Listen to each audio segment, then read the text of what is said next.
Okay, here we are looking at the rib, and you can see there's a little cracked area. I prepped this site before. I used 80 grit sandpaper.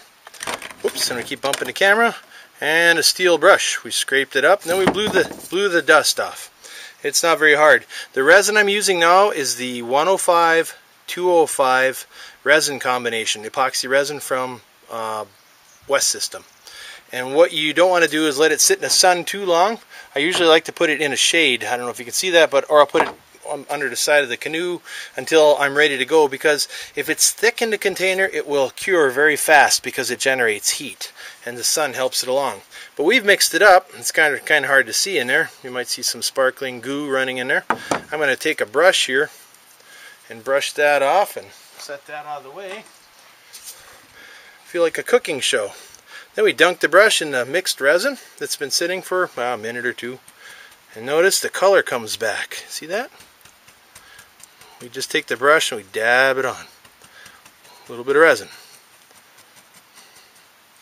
Like so. I'm going to put this other glove on right now because I'm going to use two hands. You should work with gloves. The epoxy resin, there's not a lot of problems with it, although some people can be allergic to it. And this is a pre-cut piece of fiberglass. This is like a 10-ounce cloth, maybe an 8-ounce cloth. It's not that critical, 8 or 10. Could be even heavier. This one isn't, it's about an 8.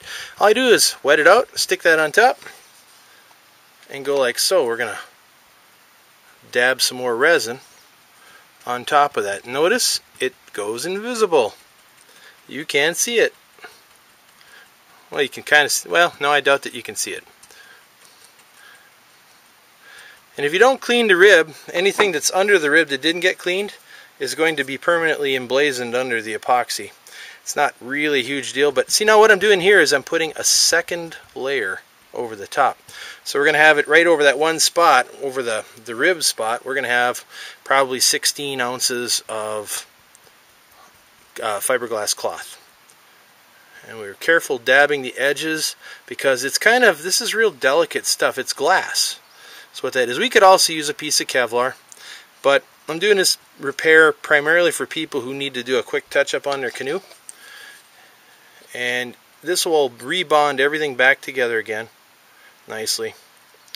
It'll be a permanent fix, and the canoe will still flex there.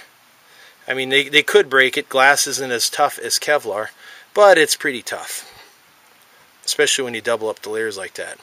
All we do is this, kind of run it like so, pull it back, make it look pretty, and we just let it sit here to cure. We make sure all the resin is soaked into the fiberglass fibers. It goes completely invisible. And that's it. That's all there is to it. We set this all aside now. We can use that resin for other stuff, which I'm going to do, but for right now, that's how you do a repair. And I'll talk to you later when we get to refinishing. Thanks.